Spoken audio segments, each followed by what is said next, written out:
Hari Om Tat Sat.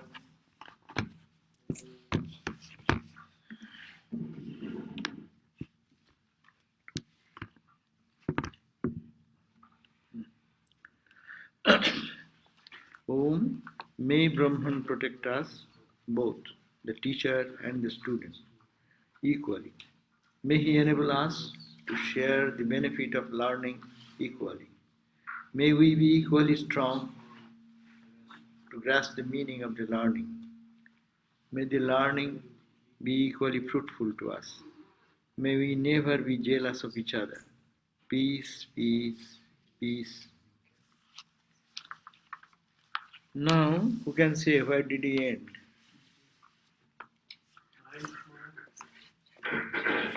What? Ninth.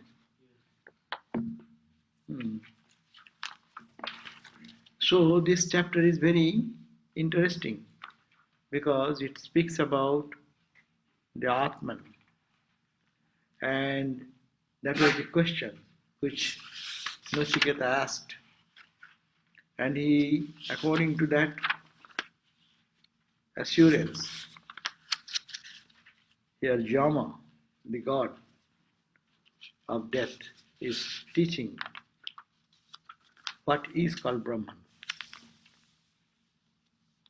And we have read that last verse which teaches very beautiful that is called yourself.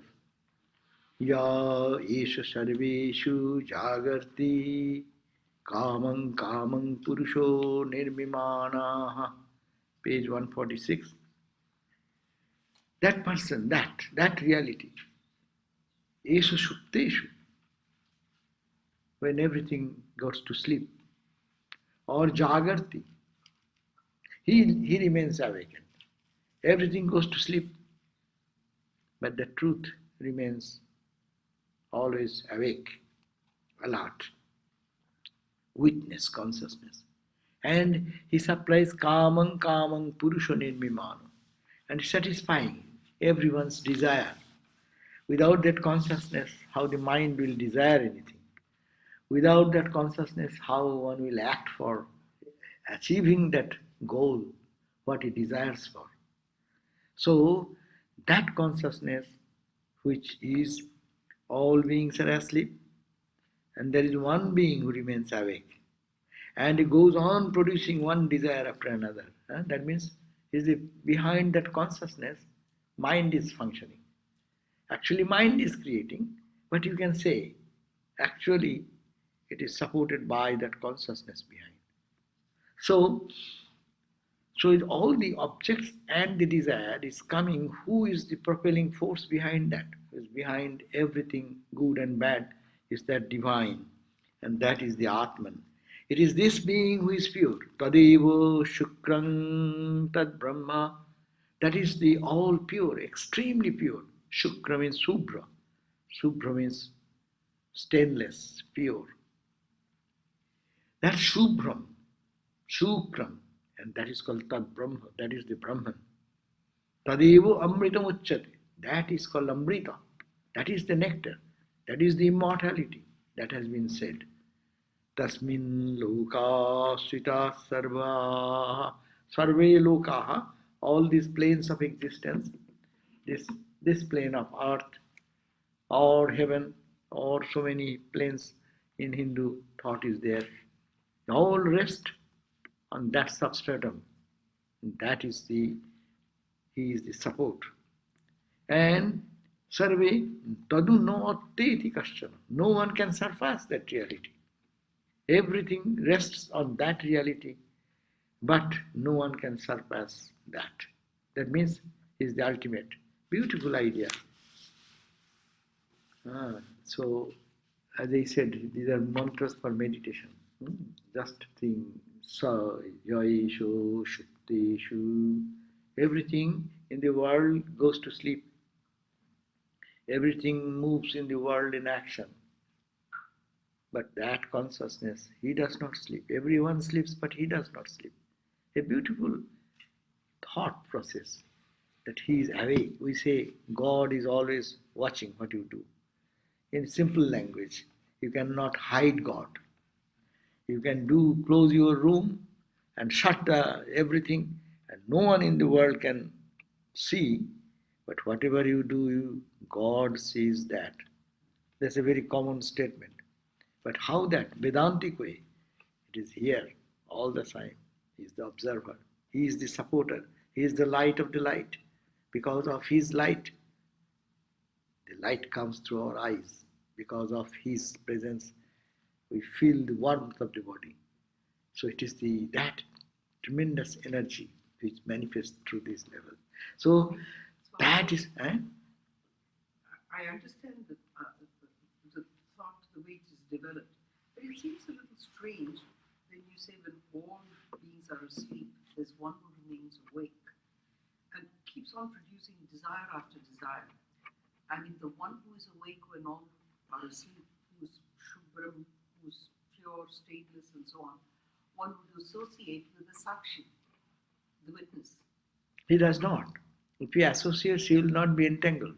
So, in short, even when all things are asleep, the desires emanate because the Sakshi Mind makes a knot with the mind. In short, it creates this. That is the jiva. Yes. We are jiva because of that. Mind is making a connection. Intellect, ego, all are getting involved, and the senses are involved, and the objects are involved. So when this involvement comes, entanglement comes, but even it seems to be involved, but really it is not. The space is involved now in the fire. You go, see, you cannot breathe air. But by its nature, air is not involved into it. It is the granthi that is connected. Right. Just now, let's suppose this space is never congested. But go to where the fire hazard is going on, you cannot breathe. Air cannot be, it is not an intrinsic nature of the air to act like that. But what is acting? Because of its association with the limiting adjuncts. That's the Vedantic term. Limiting adjuncts are the mind, intellect, ego, senses, and all these objects. They link one after link, another link, another link, another link, and all the objects. And because seeing this, then mind desires, it appears that he desiring. In reality, without him, mind is dead. Mind cannot desire, mind cannot wish, eyes cannot see. That's why in one sense, he is involved into it. He is the supporting power that Duryodhana said. Duryodhana said, the janami dharmam nachame pravitti, janami adharmam nachame nirvitti. Why? Very clever. That is the problem with the educated people who are educated and who learn many scriptures. Always they can twist. And what he said, Taya rishikesha hridisthitena yatha nijuktosmi tatha karomi. See, intelligent people, most of the intelligent, that's why I say, sometimes scripture say, don't read too many books and don't become too much argumentative. What he said, that, oh Krishna, Yanami dharmam, I know what is righteousness, what is good, what we should behave. Nachame pravitti, I have no pravitti, I have no intention to do that. Janami adharmam, I know this is bad, I should not perform. Nachame nivritti, I have no intention to get away from that or withdraw that. Whose fault? It is you, Krishna, your fault. Why? You are sitting in my heart. Huh? Oh Krishna, you are sitting in my heart. As you direct, so I am working. I am helpless guy. I do not know anything. You are guiding. True, ultimately Krishna is guiding. But if Krishna is guiding, so you should not be involved. That's the difference between we people and the people of experience. They don't get identified. Janaka said, when the whole palace was in fire. Somebody came and he was discussing spiritual truth. And someone informed the palace is in fire. Then what he said? Mithilayang pradakthayam nami daishati kinchana. If the whole Mithila, this whole city, burns into ashes, what that to me? I don't get burned. I am that Atman. See, this is called the Jnani. And but difference between Jnani and Ajnani is that we talk like Jnani, but we behave like Ajnani. But we don't think that I am Ajnani. I think I know everything. Because I can argue, I can say big things. But apply in your life. Detachment. Let it happen. If you can, then you prove that you are a realized person. Otherwise, what is the difference between you and any idiot talking big talks? We are all big talkers. Talking is very easy, cheap. But to apply in life is really, really, really difficult. So here is the point. Truly Atman is always pure. Even now at this point it is pure. The space is all the time pure. You say it is smog. You say it is such dense fire and you cannot see anything, you cannot do anything. True, but space is at this moment pure. But the association limiting adjuncts have added its identity. And to the ignorant person like us, we feel that my hand, I am working. So, Duryodhana, being so intelligent, so much learned, and that's why he put the blame to Krishna. I am innocent, I don't do anything, because you are sitting in my heart and you are making me do all these things. Wow. That's why that story goes. That someone committed some mistake, blunder, and he was taken to the court. And he argued, I don't do, I am Atman, I am pure. Then the judge said, yes, that's true. But your hand did, your feet did, so I am punishing that hand, feet and the bodies. I am not punishing the Atman. My order is not for the Atman to get punished, but is order to get to punish the body or the mind. So this is the point. This is a very subtle verse, Swami. Kamam, because it's, in a way, we can look at it two ways. From the point of view of Vedanta, it would be Chitta Granthi. The Chitta itself seems to be tied in a knot. But if you look at it from the point of view of Samkhya, it's like, what was that verse?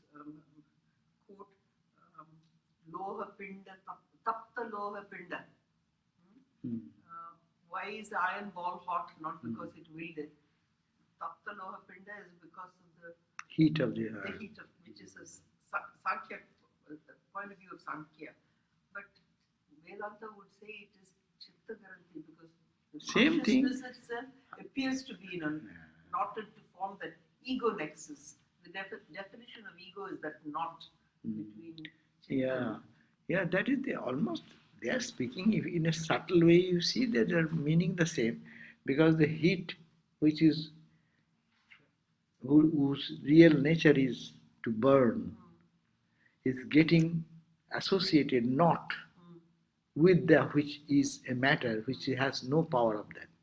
But when it gets not, that tied up, then this which is a matter appears to be heat, which is the characteristic of the consciousness.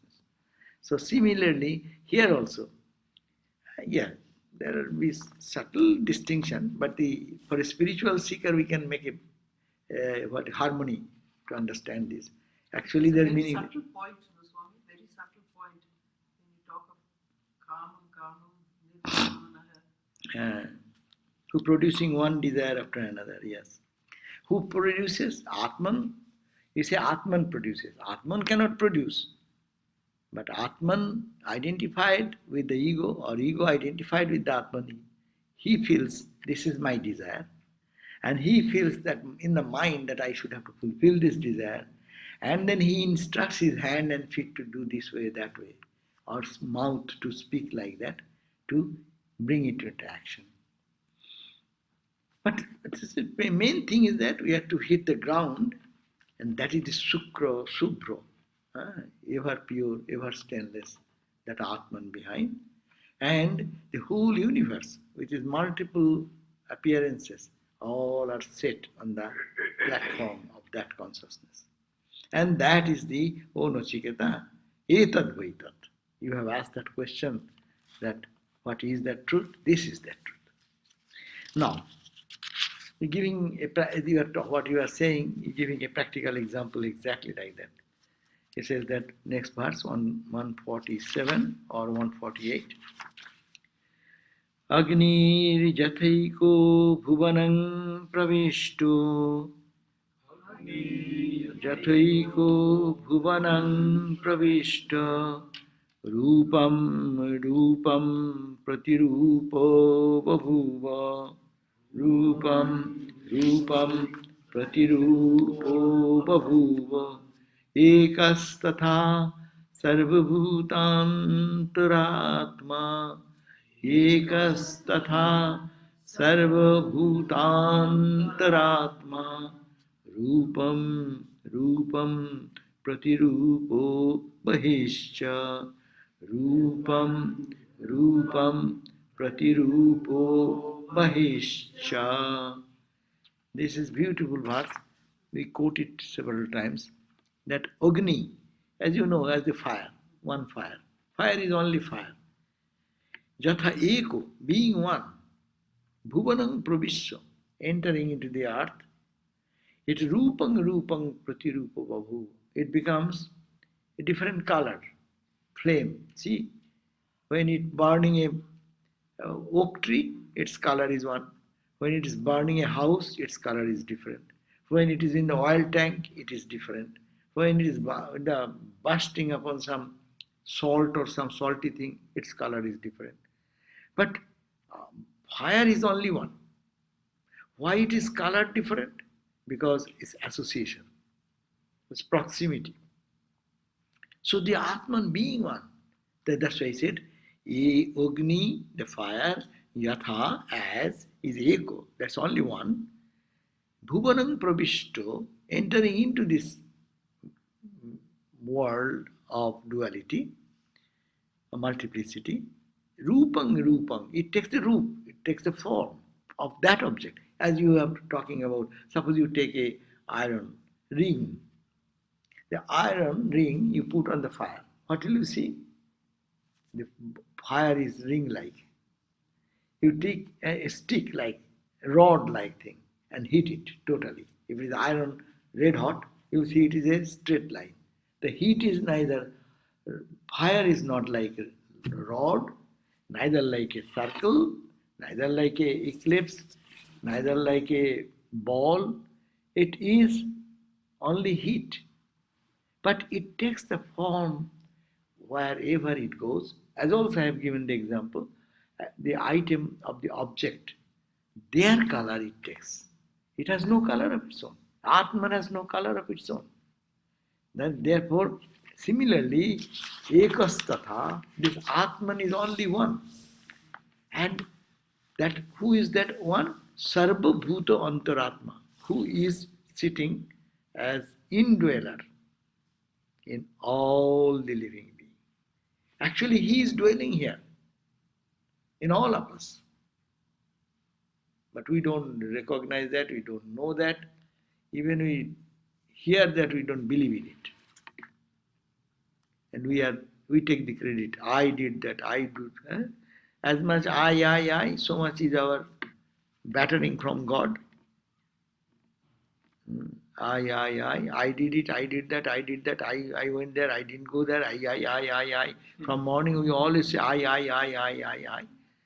But the Upanishad says, Sarva Bhutantaratma, Antaratma, Atma who dwells in the Anta, in the inmost recess of the personality, or who is behind all. So that is the power, Antaratma. And it takes the rupang pratirupa bhuva. It takes the form of every form, whatever rupa. Rupa means the name and form, not name, particular the form. It takes the shape, like the same water in the ocean with the ripples, waves, bubbles. takes the form of the bubble, of the ripple. Or it can be given the example, pour the water in a bucket, water becomes the shape of the bucket. Put it in a bowl, it takes the shape of the bowl. It takes a glass, it becomes the shape of a glass.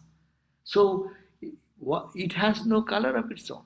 But when it is contained in a container, so this consciousness here, Eka, one, that Sarvabhuto, who is the Antaratma, indweller inside, that one. But it takes different. I look different, you look different because of this, what is the rupa, the form of the object. It has taken the form of a chair, it has taken the form of the trees, plants, humans. Whatever form we see, it is nothing but that taking the shape. But in the back of everything is that Antaratma.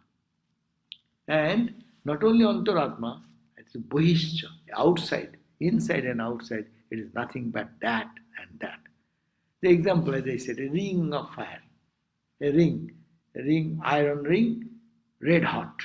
It is the heat. It is the what you call the hot. That what is the indweller? Indweller is the heat, and it is inside. It is outside. It is permeated everywhere. That gives the concept of Vedantic concept that it is all permeated. It is all pervaded. It is interpenetrated. Ramakrishna said, like that I felt this world in the awareness of that divine. That is like in the rainy season, as the earth becomes permeated with water. Every pore of Mother Earth becomes watery. Similarly, this Atman is permeated everywhere. It is called Utancha Prutancha. In the Upanishad it says it's Utaprata. Utaprata means interwoven. Just you see the cloth. There is cloth this side, cloth, what is called the thread this side, thread that side. So it is that consciousness permeates in every, nothing but consciousness. But it appears the outer form. It takes a cloth size. If we think that what is cloth? It is nothing but thread. What is shard? It is nothing but thread. So whatever name we give, and the form comes, it is made of the one fiber, so it is all the thread only. It is interesting. Nothing but you give a name that is called chadar. You can say the cloth, you can take shirt, you can say the t-shirt, whatever name you give, it is nothing but that one thread interpenetrating everywhere. So this Atman is like that. So the same fire, having entered the world, has assumed different forms according to the inflammable object in which it is found. Similarly, the same inmost self, capital, is in all beings and is also outside of them. And now explanation. The same self, capital, is in every being, but the beings are many and they have different forms. Out of ignorance we think each being has a separate self. This is a mistake. That is, Jivatma may be many. You are a Jivatma, I am a Jivatma, everyone is a Jivatma. But the Atman, it is the same, only in one form and another form. As the Upanishad says, there is one common fire, but it appears to have many forms, according to the object in which it is found. Fire as such has no form. It assumes the form of the object it burns. Similarly, self-capital, as such, has no form, yet it appears to have form because of its association with a living being or an object.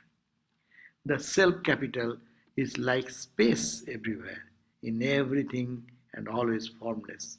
And like space, the self-capital is both inside and outside of everything. It is all pervasive.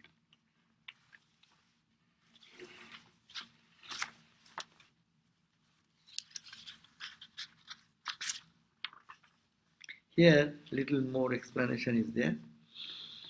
Just as fire, after it has entered the world, though one, assumes different forms. It is Chinmayananda Swami 218. Assumes different forms according to the shape it enters. So does the eternal Atman of all living beings, though one takes a form according to each shape it enters, and also in itself it exists beyond them. Of the 108 accepted Upanishads, there is none so melodiously poetical for its mellifluous words, its rhyme and rhythm, and for the exquisite poetic ideas and pictures, as this Kathopanishad is.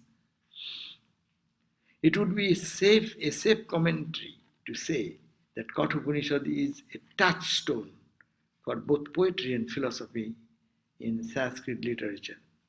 In no other language in the world have we such magnanimous flights of human thoughts expressed in such breathless poetry.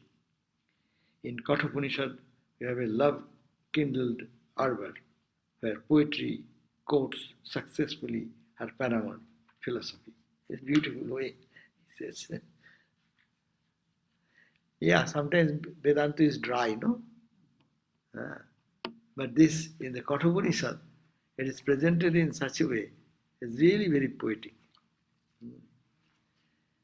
The mantra under discussion is an ample evidence to prove the truth of our previous statement. The same colored fluid in a flat bottle would look long if in a flask it would look as though spherical. Because of the different shapes, we cannot level down the same fluid differently. Similarly, the dynamic life center remaining the same, it illumines different forms. The forms are different, but the spiritual substance is universally the same. The electric current that passes through a fan, a bulb, a refrigerator, and a heater is certainly the same all through, because of the difference in these instruments through which it passes. It manifests itself differently as air, as light, cold, heat, etc.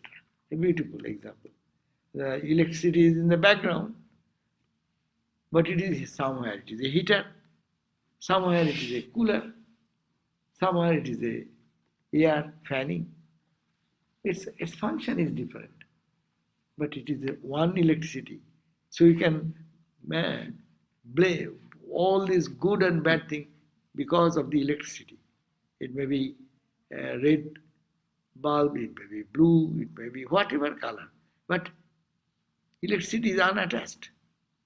It only supplies the energy, and it manifests to the form, particular shape and form.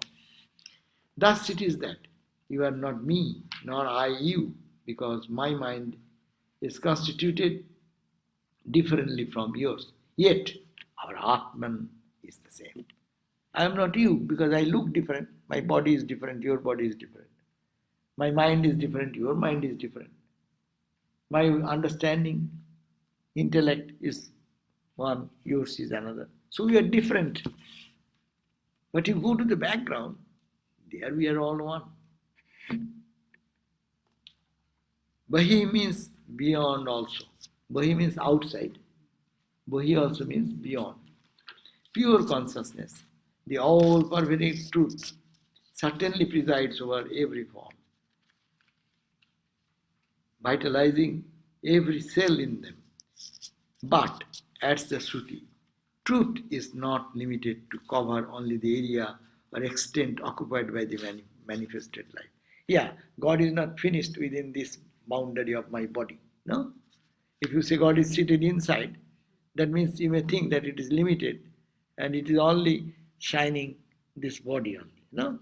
But this Atman is not limited, that's a beyond. Bahi also, it can mean that it is not only outside. Outside means beyond this shape, whatever outside. Life in the millions of universe put together is but, according to the Lord's own word in the Gita, only a fraction of the divine total. This is indicated by the Shruti Upanishad here, by emphasizing that absolute truth not only pervades every visible form and invisible form world, but also transcends them all. Huh? That is O Uma Bindu.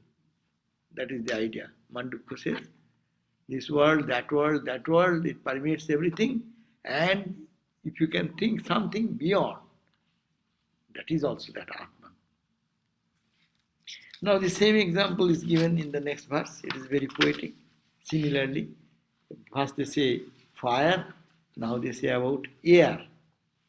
Vayurjataiko bhuvanam pravishto Vayurjataiko bhuvanam pravishto Rupam rupam pratirupo babhuva Rupam rupam pratirupo babhuva Ekastatha sarvabhutantaratma Ekastatha sarvabhutantaratma Rupam rupam pratirupo mahischa Rupam rupam pratirupo mahischa. This last two lines are the same. First line also same.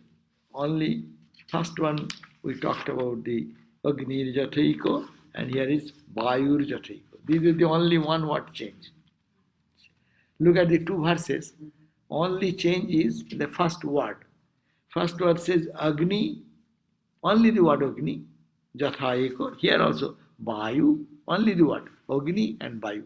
Two verses, repetition of the same idea, same thought, only they are using the example of fire, and this verse is taking the example of the air. So what it says, as Vayu, as the air, Yatha Eko, as the air is only one. But Bhuvanam Pravisya, entering into the earth, it takes the shape of the Pratirupo Rupam, as many roop, as many form. Again, say jar, the house, the room. We say outside air is very polluted. Now, in Santa Barbara, they are saying those who are still not been ordered to leave, stay in the room so that you don't get outside. Outside is very polluted. No, you cannot breathe. So better to stay inside. But so outside and inside, but it is the air only. You are saying outside means within the boundary of the wall. You are making the same air divided into two segments. So similarly, Vayu does not get polluted, but the pollution appears to be entered into the Vayu and lives also. So Vayu becomes pure. The nuns are still in the convent, Swami? No, nuns has left. 2 days now. Only 2-3 men folk are there. They are under the permission of the marshal, fire marshal. They said yes. They are protecting. Sometimes some fire flames come, they are watering. Anyhow, so Vayu Yatha, as the Vayu, just as like the other one, here it says the same air in the world is present in every being as it is vital breath. Similarly, the same self is in every being, assuming its form, and is also outside of it. The self is formless, though it assumes forms. These forms do not affect it, as they are only superimpositions. The self is both inside and outside of all beings. It is the self that Nachiketa is asking. But these are beautiful verses to meditate upon. So translation wise it is repetition of the same, but for spiritual seeker it is a very powerful way of thinking.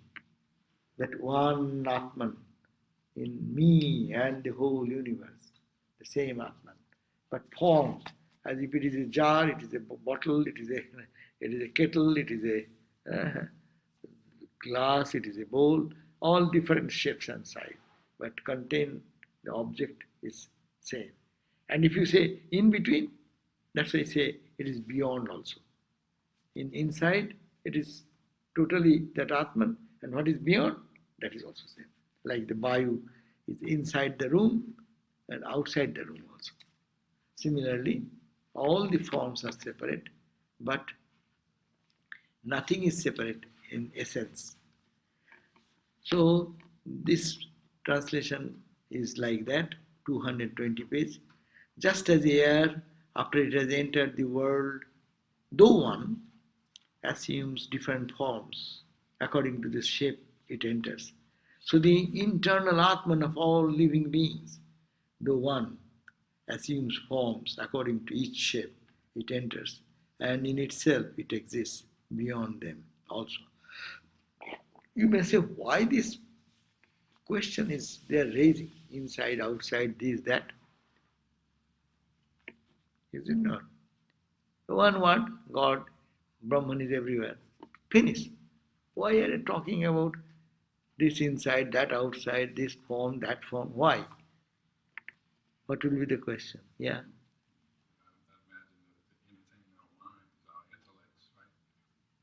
Yeah, what is, I think, I didn't get you. What you said? To entertain our mind. No, yeah, it is entertain, no. Yes, you can say, because we don't feel that. We are ignorant. So the sages are coming down to our level and identifying how we think about us. How I think. Many of our devotees, we all think that God is inside me. Okay? But how He is inside me and how He is inside you and what is in between gap and why we are so much different in each other. So these are common questions for us. The sages are so kind, they live in unity. They always stay in that constant level of awareness of the divine. But for the benefit of us, come to our level and places them and responds as it's my solution of the problem. So this is very important to know. Otherwise, it becomes meaningless, knowing fully well that there is only one. Why using such complicated discussion about air, fire? uh, then they will talk about the Surya, the sun, sun's rays. uh, So it is only one, though it enters into the eyes of so many animals, creatures, human and subhuman and all this. So it is for us only. So that, as you say, our mind, listening these things, can really deepen its thought process and try to catch that reality which is inside.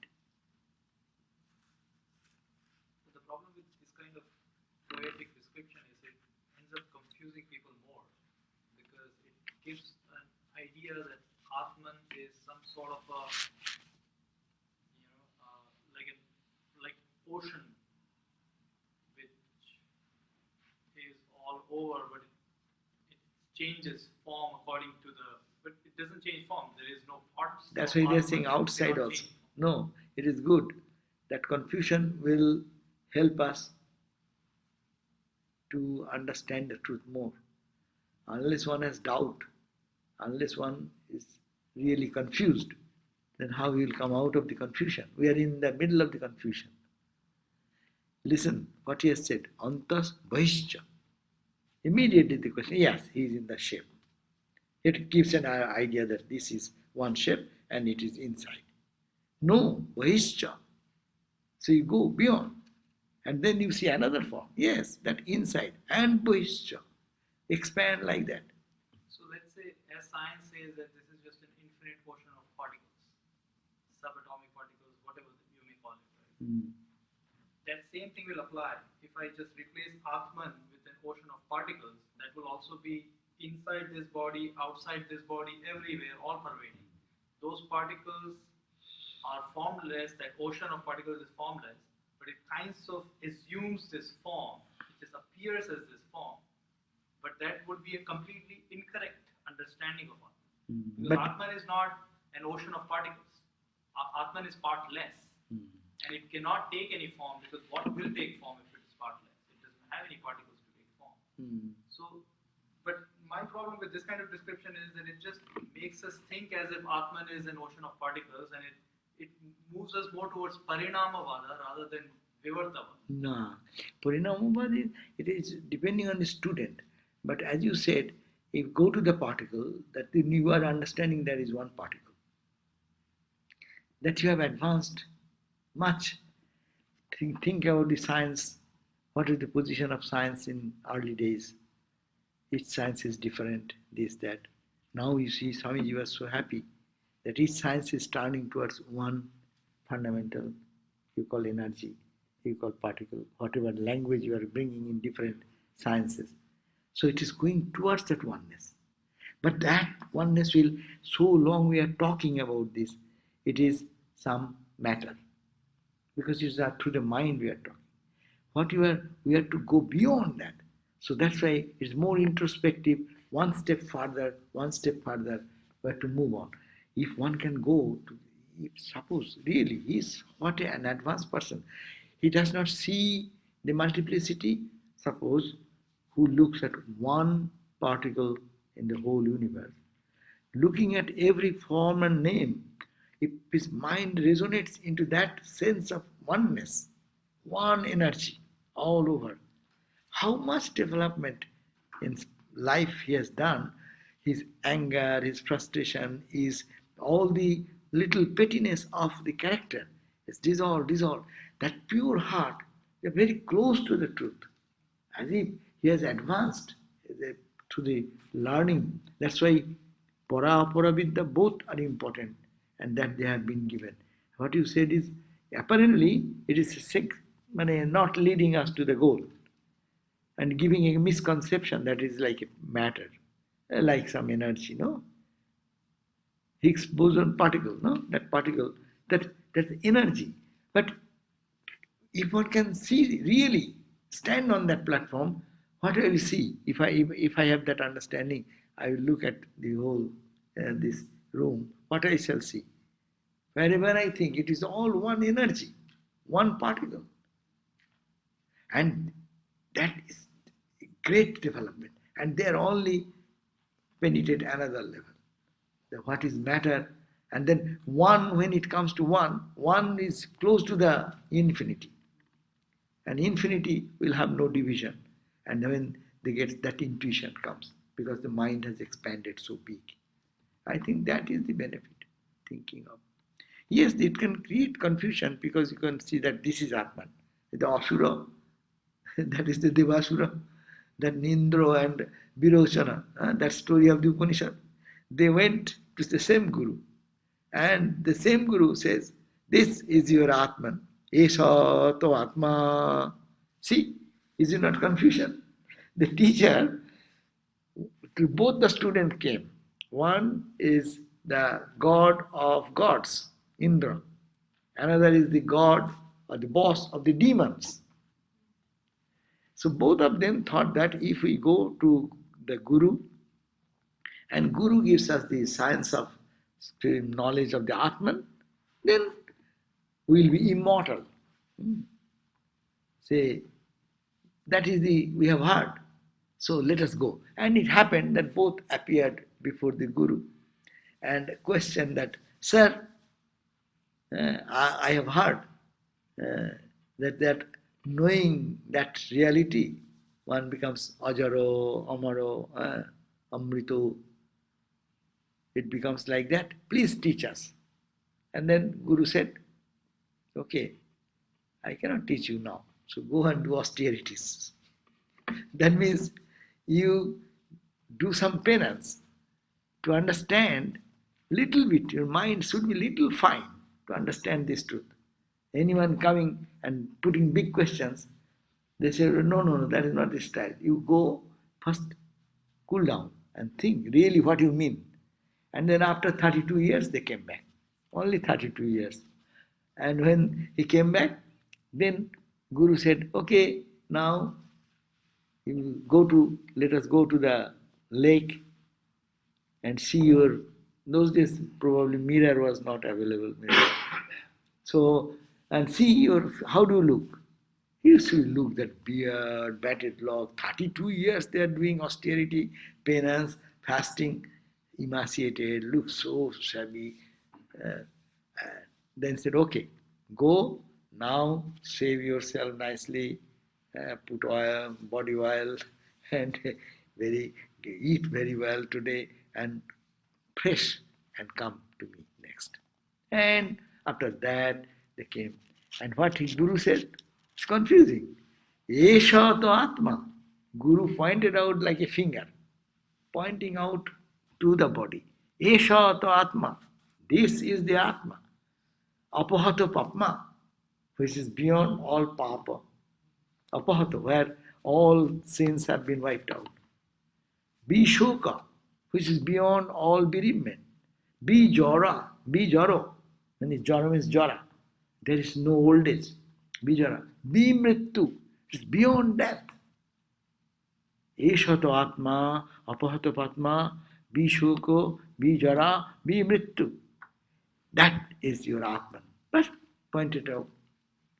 And Virochon then and Indra got very excited because Guru has pointed out this way and said, this is your body. Apparently what he meant, Guru what he meant. But the student understood. He pointed out this. And this is means what? It was so dirty, so sickly yesterday.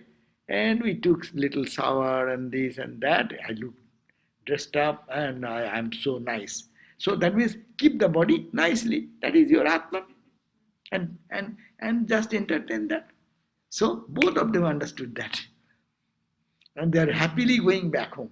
One is going to the heaven, another Asura going to his own kingdom. And then Asura never it occurred to his mind that there may be some inner meaning. He went back to his kingdom and he, with the beating of the drum, announced all the Asuras, hey, I went to the teacher and teacher taught me no austerity is necessary. No spiritual practice is necessary. Eat, drink, sleep, and keep your body so charming and beautiful. Keep it.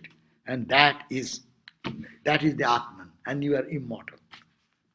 He understood that and he is satisfied. See, that is the stage of student. But Guru meant something else. Now Indra was also going back. And after going back certain distance, he has a sense. That's the gods means they have the mind is little refined. He thought, did I understand what Guru told me? Probably not. Because he pointed out to his body and he said, Esha to Atma, this is your Atma. This is the Atma, which is Be Shoka, is beyond all bereavement. Be Jara, it will not have old. The body will be old. One day it will go. So there will be bereavement. Sukha Jara, Be Mrittu, it will have death. And Guru said, no, it is no Mrittu, no death. Be Mrittu, Be Shoka, Be Jara, Atma, it is Amrita, it is immortal. How come this body will be immortal? I didn't understand probably. So he came back again to the Guru. But that is the end of the Asura. Asura is eating, sleeping and dancing, drinking and saying, oh, I got the Brahmajnana. And then again and again, first he said, Annamaya. He understood, no Annamaya. Annamaya Naham. Now he understood next, after 32 years, again Guru said, go for austerity. 32 years. And he came back. Again, Guru only pointed out, hey, this is your Atma. He thought, then body becomes weak, strong, but the prana, the energy inside, that does not get like that. That is more stable, and that gives the energy to the body. So he means that prana, annamaya, then pranamaya.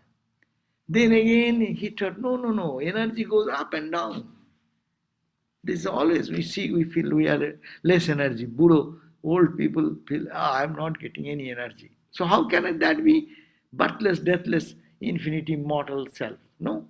Then again, ultimately he got the highest Brahma Jnana. That's beyond all five type of covering. So you're right, it creates confusion. That's why the questioning. That's why you have to go again and again. You have to put, hey, what do you mean by that? Do you mean that this body is Atman? No. And it takes for at the ground because everyone is in so much body identity. So they start from there. But who have advanced, like Virochana. Virochana ended there at this that life. Another life you will understand another way. But Indra was in a different level. So he could have the courage, questioning, entering, probing, no, you are not right, it cannot be correct, please teach me further. And he ultimately covered all these levels and understood that Atman, which is no bereavement, no death, no uh, old age, and all these things. It occurs to the body, it occurs to the mind. Mind is upset, mind is happy, mind is angry, mind is this. It happens to the mind. Like that, not the body, not the mind, not the ego, not the internal. And this is the Atman. So that is the lesson. Roger, what you were saying? Anything more? In line with, I always think about what Holy Mother said, that there comes a point where you go beyond even the gods and the goddesses of Maya, and even the existence of God disappears. So everything in the universe becomes one.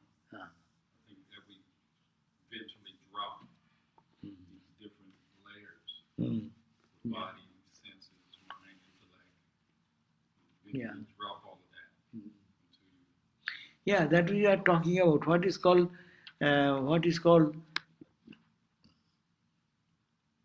Deva or Ashura, God or Ashura means the who are the definition according to Devas and Asuras are Devas, Asuras are who are body bound.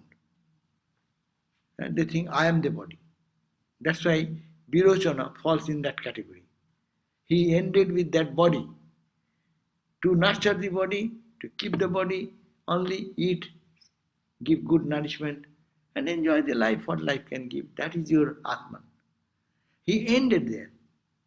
And who will be Devas? They will be less body identified. They will say, no, no, no.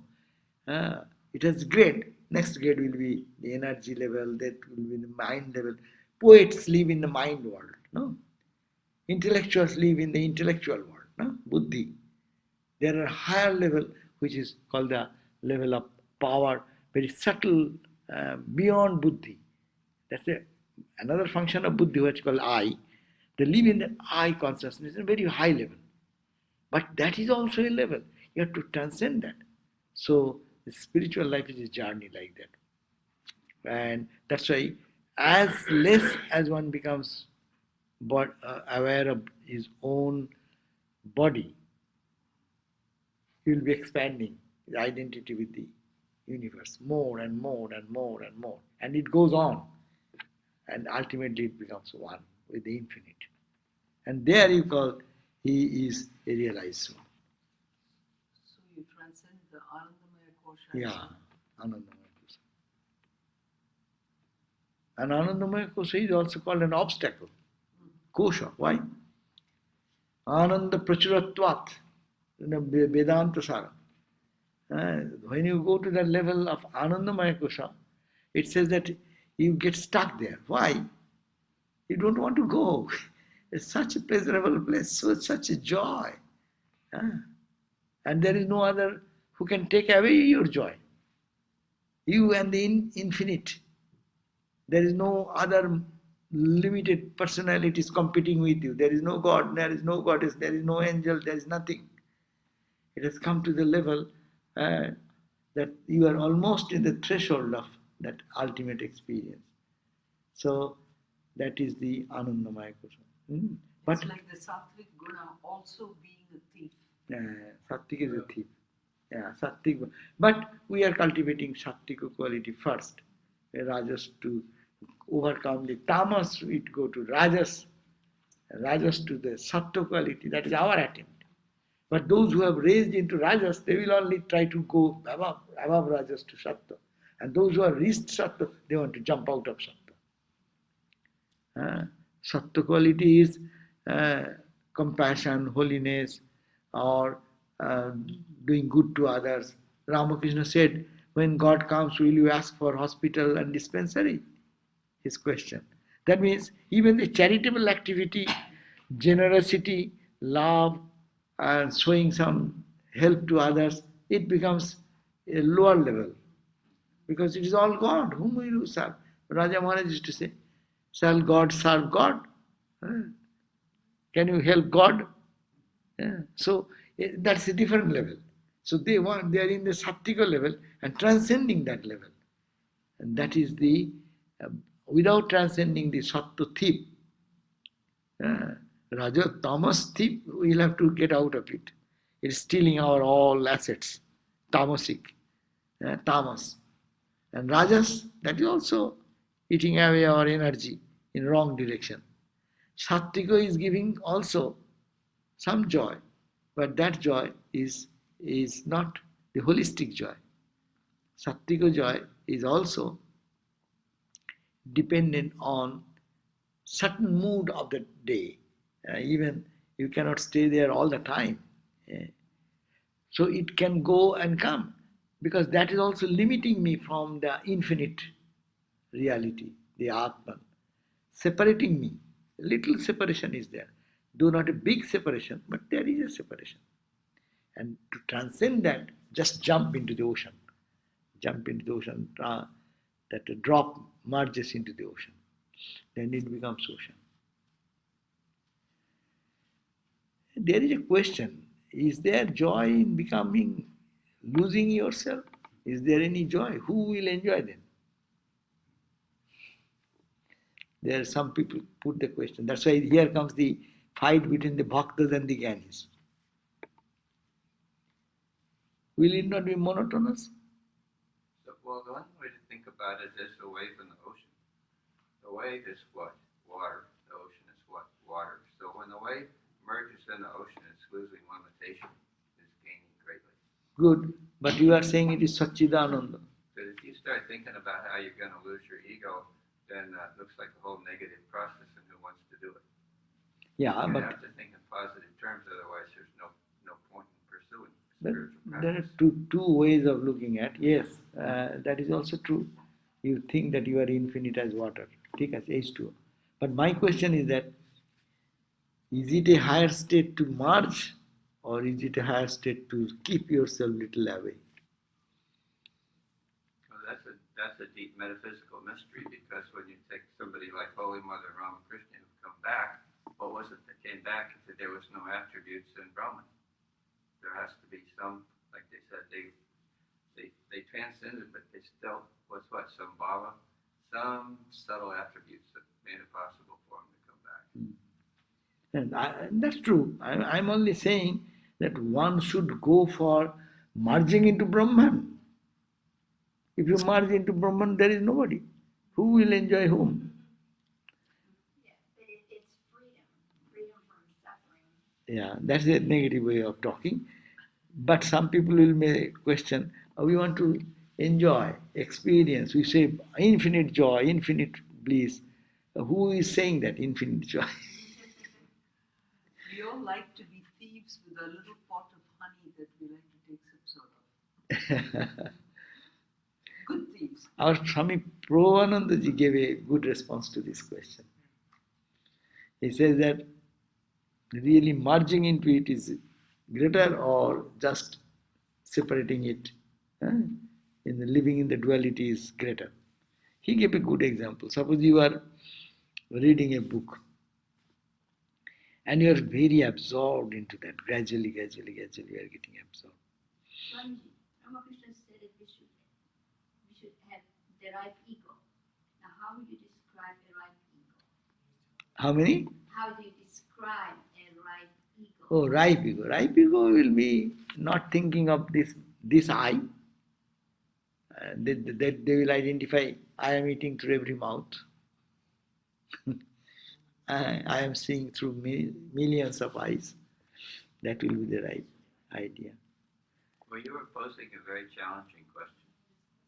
This question of what happens when the drop merges in the ocean, what happens to the eye that enjoys? The eye that enjoys that's in the drop of water is the same eye that enjoys the ocean, only it's a tremendous expansion, such a huge expansion that there's no more limitations or upadhis. Understand your upadhis, but I am saying that what is the greater expectation, to enjoy or not? Swami, please finish the example that you were telling us. That Swami Prabhupada gave that example. So he gave that example. Suppose you are very engrossed in reading some book. First you are reading the book and you are enjoying. You are reading the book, you are enjoying. And you become so immersed into it that you forget about someone is calling, someone is walking by you and talking something or calling you. You are totally lost into the book. Which is greater? When you have attention to the book and aware of external, or when you are totally lost into it, what is the greater? So his suggestion was that naturally, when you get totally lost into that book, that means you enjoy the best that time. That's why Vedanta is highest. This is example. Because when you are a little bit aware of who is coming, who is going, and you are reading, your mind is not totally focused into the reading. And you are not enjoying totally. As we say always, when you are eating and your mind is distributed in hundreds and other different thoughts, you are not enjoying the food. When you enjoy the food, when you forget everything, and your mind goes to the taste of it, and you really, really go so deep, you do not know who is talking, who is going what, then you can release it. So what is better way? Have mind here, have mind there, and tasting the food, or food and your tongue, no separation, mind has merged there, your all awareness has gone there, that is higher. So this is really a good question. But anyhow, intellectually to know, and if you have the experience, of course, who will say? There is What no. happens to the witness when you merge in? Is When you merge totally, there is no witness also. there no more witness? Who will witness? Witness is up to certain limit where there is I am enjoying. Last trace. When But you I merge, think- is there awareness that you're merging? You are merging into that, you forget. You are there, that is forgotten. Enjoying, enjoyer, these are in the level of duality. Three things are necessary for enjoying anything. One should be enjoyer, one should be the object of enjoyment, another should be the instrumentality through which you enjoy. Tongue is necessary to enjoy some food, and I should eat. So I, object, and the tongue. Similarly, these three things are necessary. I, in a very fine level, am that. Even we are saying, it's just a student thinking that you are keeping the three. It is called triputi, three ideas. But three, in a deep absorption, this three merges into one. There is no three. And if it is one, who will say? To say something, you need another. Yatraitaram shinoti, yatraitaram grindhati, tadvaitam. Whenever anyone sees anything, anyone hears anything, that is duality. But when there is no duality, drashta, drishya and darshan, three become one. The subject, object and the instrumentality become one.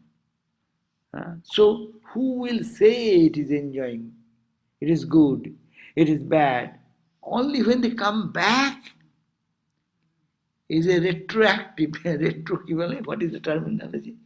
When you come back, retro effect, you can remember because you are entering into the mind, so that that mind remembers a touch of that closeness of that infinite. Then you say, oh, it was so joy, so much joyful. All the scriptures, Ramakrishna, when he went into Samadhi, who will say what is there? When he comes down, then he talks such things. So it is always you cannot say anything where there is no mind. You cannot say when your ego is totally dissolved.